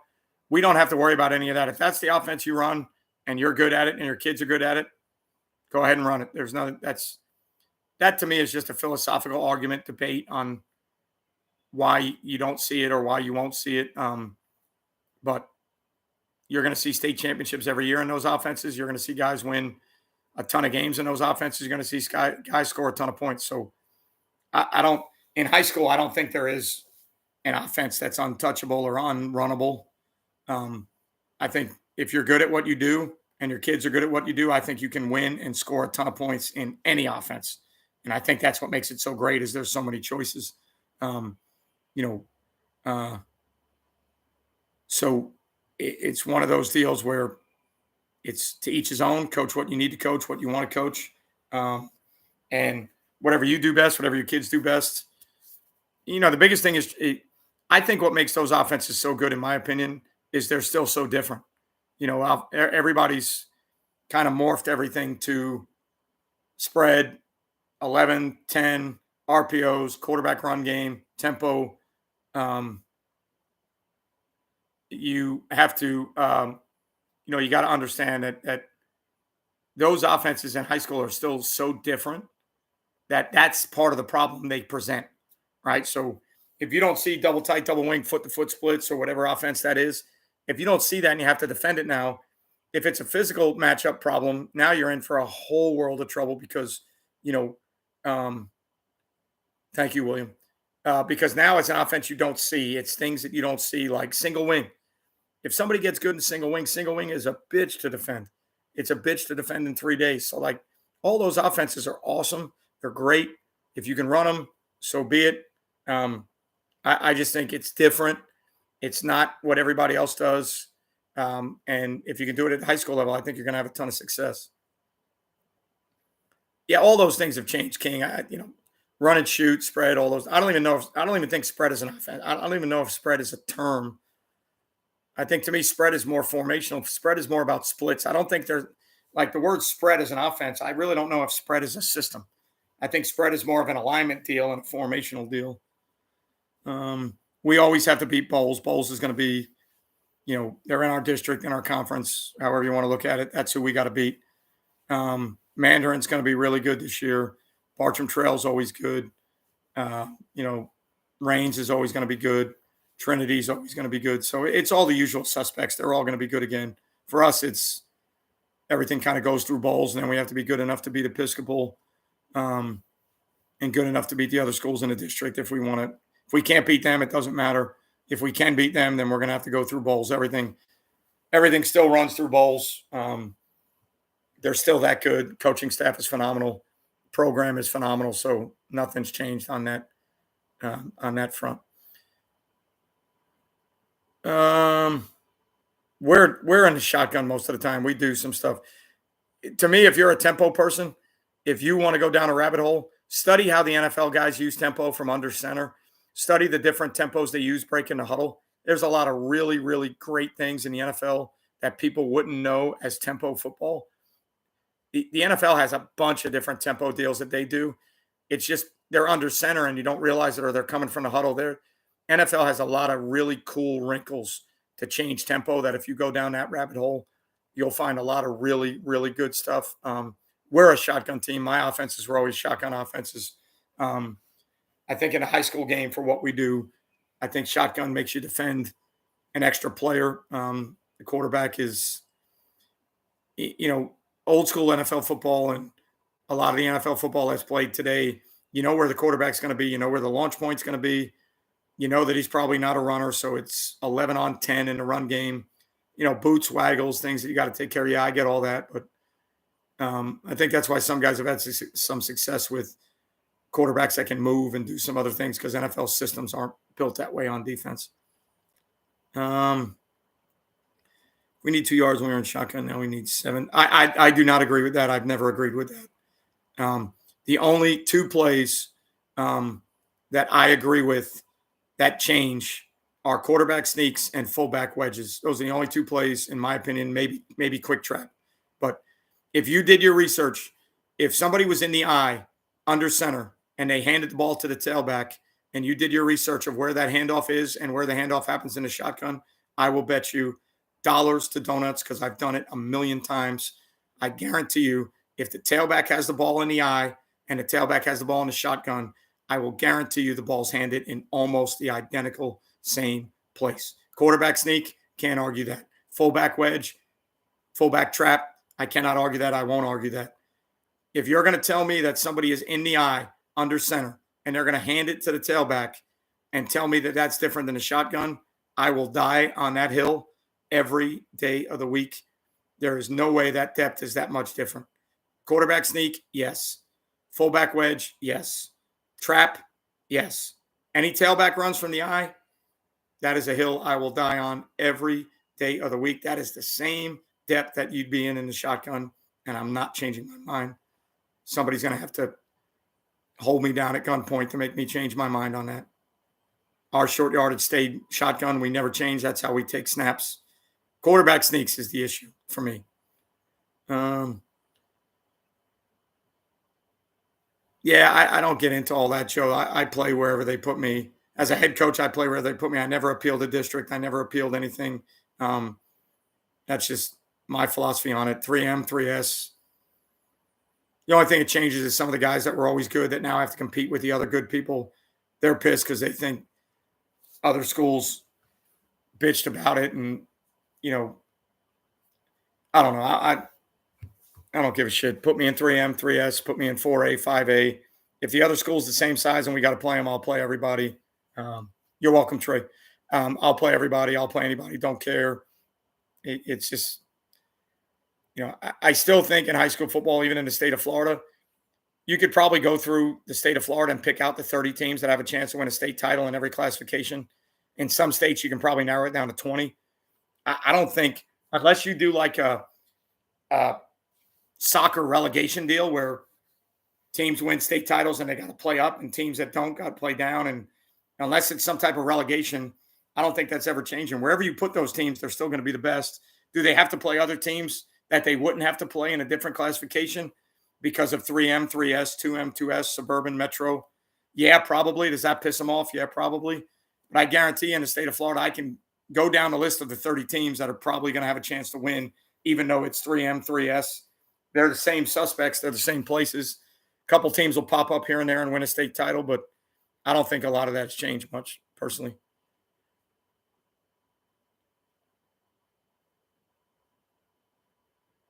Yeah, that was one of my quarterbacks. Unfortunately, is not with us anymore. Had some issues with substances. One of the favorite players I ever coached. One of my best quarterbacks ever. When we did that video, he was just coming from Arkansas and Bobby Petrino, and that's where we did that video. It was awesome, unbelievable deal. So, yeah, that is old school Philly. That's way back, probably 8 years ago, 7 years ago. But he wanted to get into coaching, so he wanted to do that video, and he had some great information from Bobby Petrino, and he walked on at Arkansas for a year. So that was a pretty good video. I'm glad you brought that up. How do we defend read option out of 4-2-5? Open B gap, that end's probably going to chase. 3 technique side, that end's probably going to surf. Open B gap, we're probably going to scrape exchange. Don't think you can play it the same way all night long.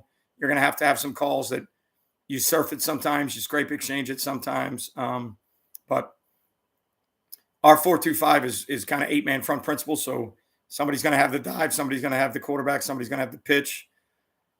Best thing I can tell you about option football is figure out who their best players are and take that away and make them give it to other people. I think as a defense, you can dictate who gets the ball on the option. If their fullback's a dude, find a way to take away that and make the quarterback pull it. if the pitch player's a dude, find a way to rally to that and make the quarterback run it. If the quarterback's a dude, find a way to make him give it to the fullback. So, option football is assignment football. It takes discipline. But if your kids understand their assignments and you can make 2 or 3 different calls to play it differently, I still think defensively, I think the defense dictates who has the ball. Even though the offense is running option, I think as a defense, you dictate who has the ball. It's the same thing in coverage to me. I think based on coverages you play and how you play coverage, quarterback may be the guy pulling the trigger, but I still think the defense kind of dictates where the ball should go. When coverages are played correctly, there's certain things you're taking away, certain things you're rallying to. Quarterback ultimately makes the decision, throws the ball. But I would still argue to you that defense predicates where the ball's probably going to go, and then the quarterback makes the decision off of those coverage. Same thing in option. Quarterback has the decision of where the ball goes, but defensively, if we take certain things away, you're going to force him to give, pull, pitch.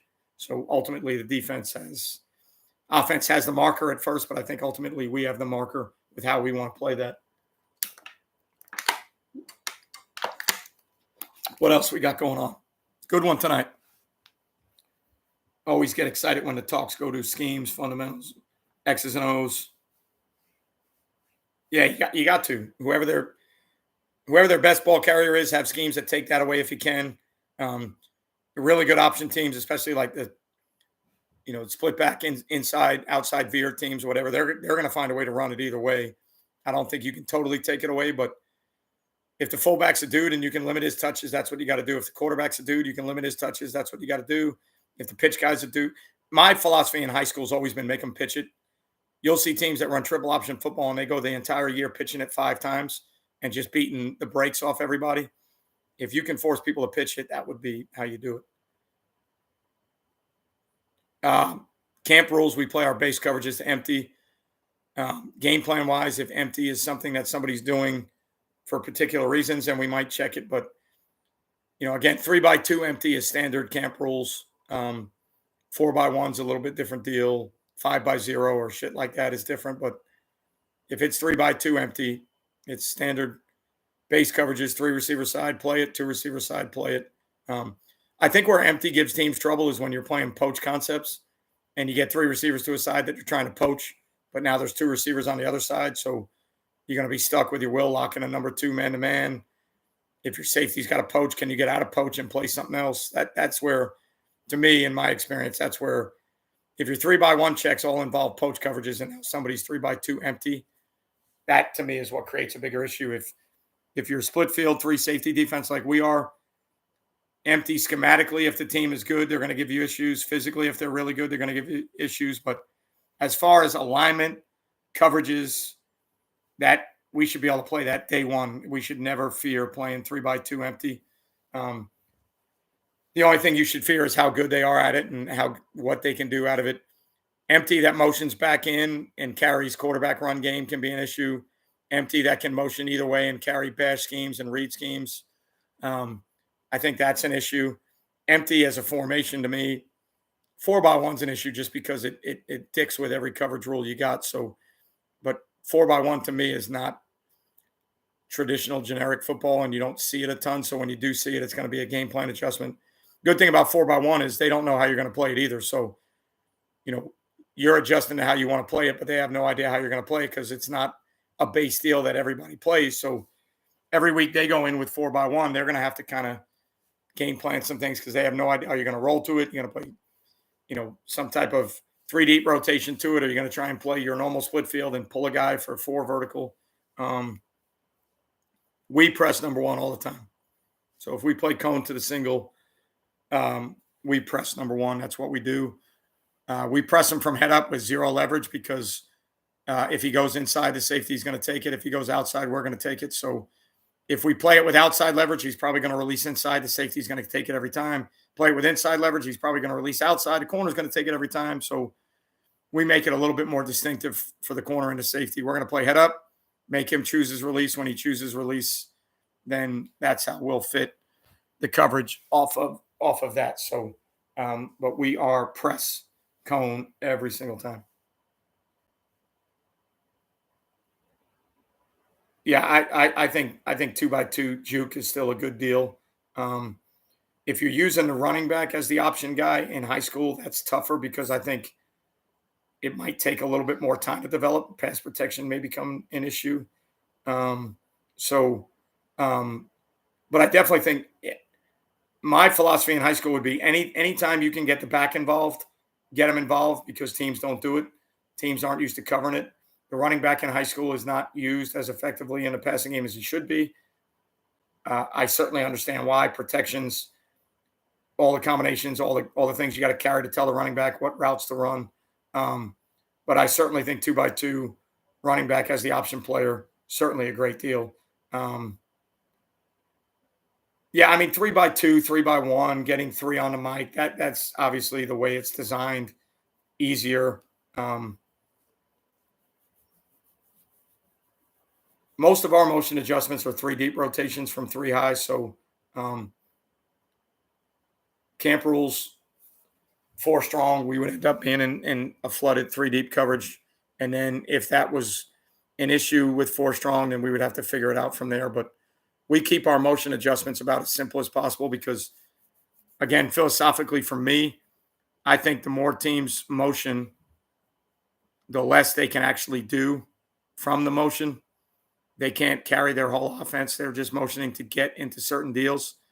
The easier we can make the adjustments on defense and the more sound we are to those motions. When I was younger, I tried to teach 1,000 motion adjustments, and then I charted how many times we actually saw motion during the season. And I was carrying a million motion adjustments, and motion was 15% of the snaps or less. Um, so I kind of changed my mind on that with how we handle it. Our motion adjustments are really simple. And then if we're getting hurt, then we have to have answers. But we lived all year last year with motion adjustments were all double sky, three deep. Because for us, you got to remember we have three safeties. So we always have a middle of the field player and we always have a safety that can rotate. So if you motion to try and run the ball away from that, we always invert to and from the motion. So, that's part of the tight three high deal that we love. Yes, Joe, we carry three high, three deep coverages with three high. We carry 3 to 4 different ones. So double sky is one with both safeties down and the middle safety playing the deep third. We carry Tampa 2 as a three deep version with the safeties playing the thirds, corners playing the flat.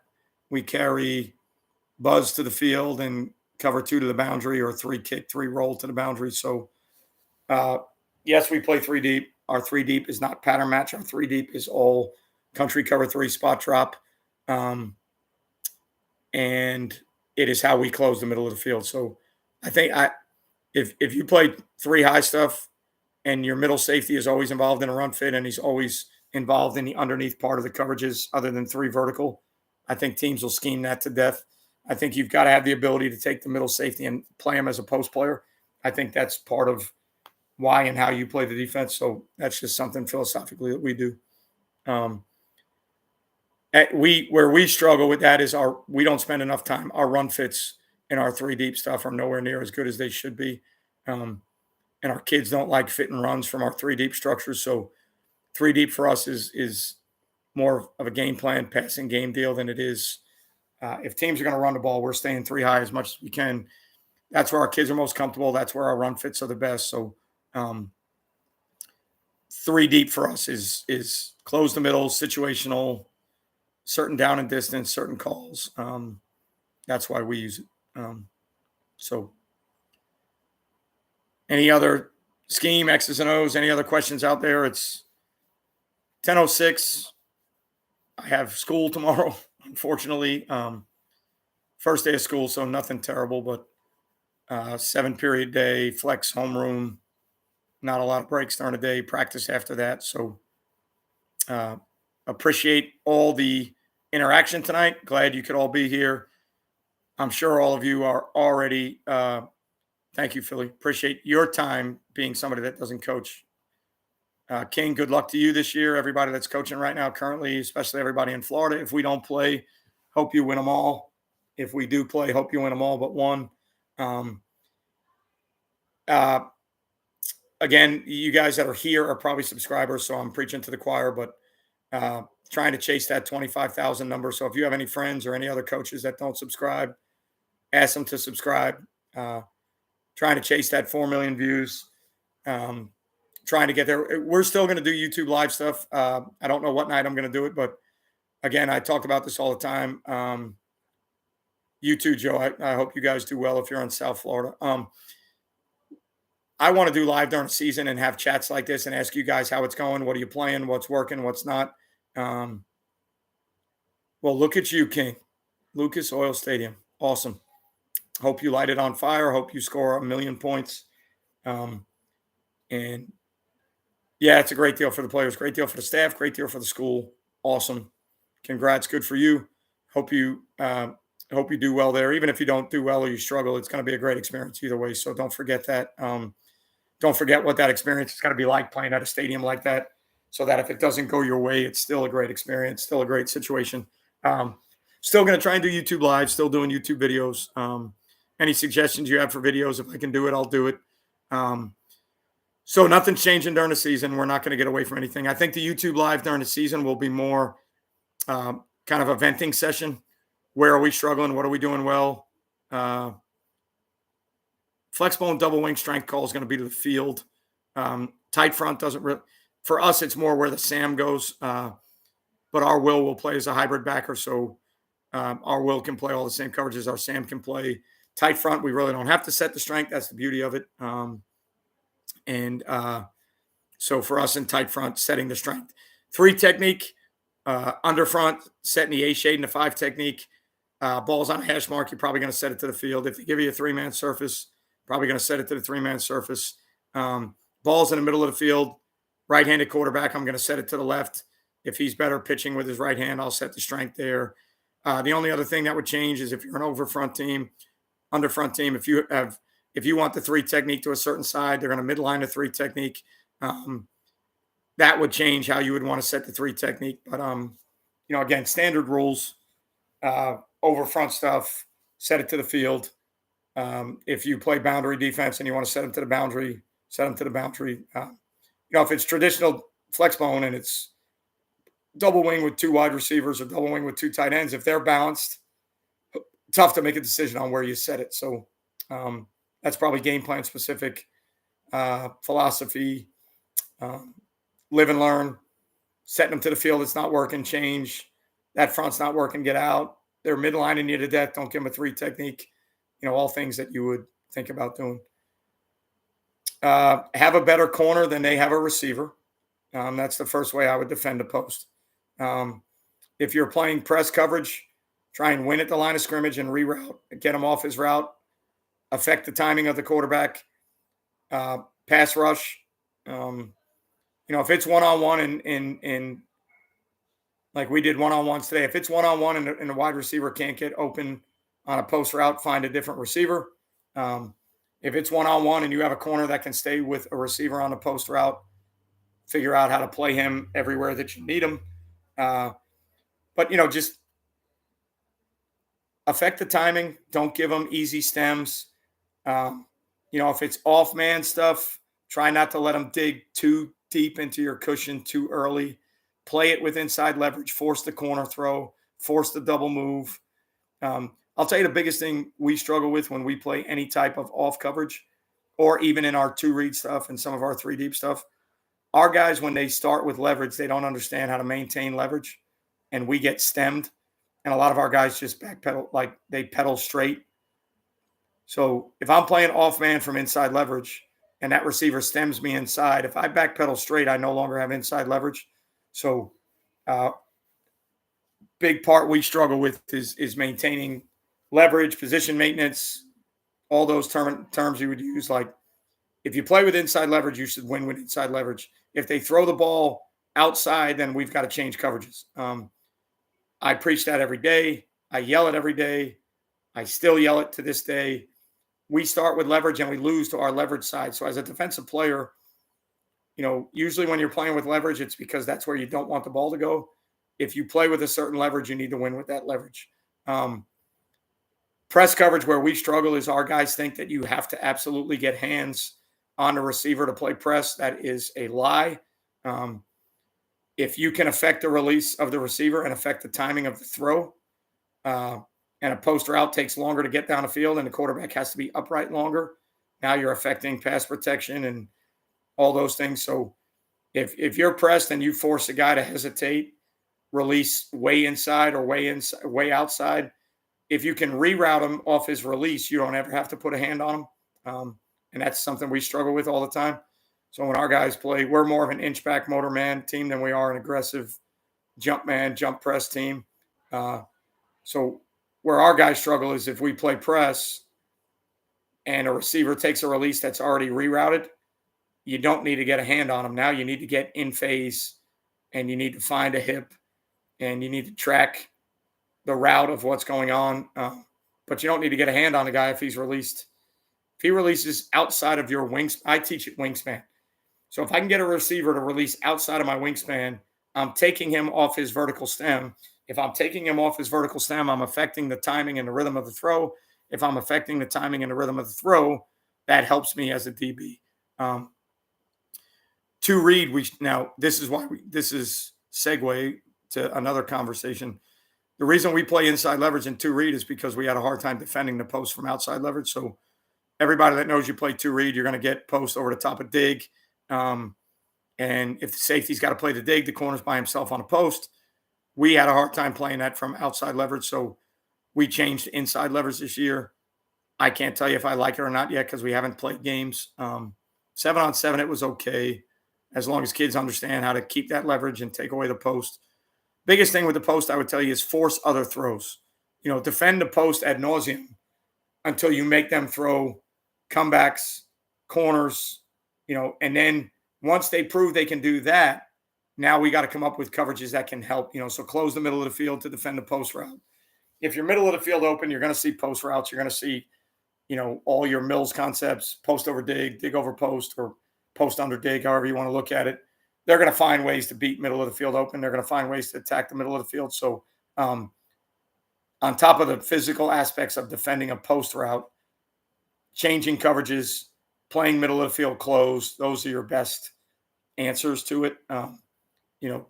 As far as if you're in the coverage that is going to struggle defending the post, then you've got to work a ton on those concepts because every coverage has route beaters. One of the things you should work all the time, whether it's in half line, skeleton, put your kids in a terrible situation, run the route beaters versus the coverage, and work on defending the route beaters. That's about the best you can do. Yeah, if you play man free with a post defender, then you're going to force slot fade. You're going to force outside balls, comebacks, corner routes. So, that theory of man free with a post defender is very good to, help get teams out of running post routes. If you can fit runs in man free and play, then that's obviously a really good way to play football. We have always, in 20-something years of coaching, we struggle fitting runs when we play man. So we are a shuffle technique. We're not a scooch team. So we play tilted with our butt to the sideline and shuffle out. So we shuffle into crossover run is what we do. We don't scooch. My safety's backpedal. My corners shuffle. So that's just something that we do. We play 8-man drop Tampa. Yes, we do. Good deal for us. 5 underneath droppers, 3 over the top. You can get really aggressive with it with the middle safety. If 3's not vertical, he can actually add, and you can get on into 6 under 2 deep. If you can play true halves with safeties or corners and they understand possibly midpoint, or if you can reroute verticals. If you're playing Tampa 2 and there's a pole runner, if 3's not vertical, you may not need him, so you can add him somewhere else. So that's always a good theory. Matches up perfectly in 3 high, so we carry it all the time, and we carry it out of drop 8. So what we do is we make it one of our 3 deep rotations. We make it a 3 deep rotation and we defend the middle of the field. And then we play versions. We play a 3-by-1 version of it where the middle safety actually plays 3 vertical. If 3's not vertical, he becomes a strong side hook defender, and we flood the underneath coverages. So A lot of good things you can do in Tampa too, if you can fit runs. 6-rate ball running version of inside zone trap power counter for that age. Would you recommend? I would recommend back to the side because I trap from the pistol is not going to hit quick enough. I would recommend back to the side personally. Good thing about pistol is you don't give away. You can run the ball either direction. Inside zone can be run both ways. Outside zone or wide zone can be run both ways. I would put him to the side. If those kids eventually are going to RPO, you're going to want them on the side. You can run toss read. Different versions of read game with him there. From the pistol, it's a little bit tougher. You're not going to make a true living throwing the ball into that coverage, but at the same time on offense, if you know when we're in it, you can run it. That's the chess match we play all the time. There should be coverages that are tough to throw into. That's the nature of the beast. But when Ren knows, you probably run it down our throat. So that's what makes football so great. If you can defend runs in those coverages, so be it. Now it's a really tough world for the offense. But usually especially drop 8 theories, like every good drop 8 theory is probably tougher to fit runs. If you've watched me do videos or talk before and go on tangents or rants about things, one of the biggest rants you'll ever see me go on is I challenge you to go out and study people talking about sims and creepers that are drawn up to runs. Almost every sim or creeper I've ever seen in my life is drawn up to a passing route with the coverage behind it and how they get the matchup they want in pass rush. The argument that the flip side of that is, well, coach, we use sims and creepers on passing downs. I've heard all the arguments, but every time I see something on social media that says, hey, here's Alabama running Mars, here's Georgia running Venus, here's somebody running a double A gap mug, dropout, creeper, sim. It's always versus a pass play. So I want somebody to give me a clinic on sims and creepers in the run game. I'm not saying it's not possible. I'm not saying that, look, it's guys that are smarter than me, guys that do a better job than I do. They're out there doing it. It's probably designed for passing downs, which in college and NFL are more predictable than high school. But that's a rant that I go on all the time. Every sim and creeper I see is always drawn up to some type of passing combination. And again, when long story short, I talked about it at the beginning of the video. If you're going to play coverages, you better talk run fits. In high school, coverages are great. How we defend the post and the dig and how we defend flood. Beautiful. Love it. Love all of it. Could talk about it all night long. How do you play that coverage versus the run game, to me, is the bigger deal. And R3 deep drop 8, that's where we struggle tremendously because we spend so much time fitting runs out of tight 3 high that cover 3 stuff becomes more of a coverage adjustment, and we don't do a good enough job fitting runs from that. We don't spend enough time doing it. I know we don't spend enough time doing it. I'm the one that puts the time in. So I understand that that's the issue. So we don't like to live in those on rundowns. The only time I like to live in those on rundowns is if a team has a tendency of shot plays on P and 10 or opening the game on, like, I play against a lot of guys that open the game with shots.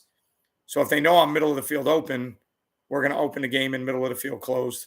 I did it for the guys that we're talking about Jacksonville football. I did it against Bowles last year.